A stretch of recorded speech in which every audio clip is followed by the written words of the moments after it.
कूट प्रश्न दिलेला आहे बघा.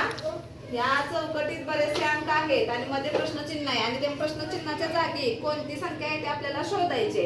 तर तुम्ही याच्यासाठी आपण बऱ्याच ट्रिक वापरतो. सम संख्या, विषम संख्या. आता सम म्हटल्यानंतर काही सम पण आहे तर विषम आहे म्हणजे त्याचं लागत नाही. पाड्यातली संख्या बघा, 2 2 4 2 3 6 2 4 2 10 पण 11 7 काय बेच्या पाड्यात नाही, ते पण ट्रिक लागत नाही. मग चढता क्रम बघितला तर काय लिहिले तिथं 4 5 6 7 8 9 10 11 म्हणजे इथं 12 असं वाटलं असतं पण 12 पर्यायात आहे का नाही. मग अशा बऱ्याच क्लू वापरल्यानंतर माझ्या शेवटी लक्षात काय आलं की मी याच्यामध्ये 17 घालून बघितलं.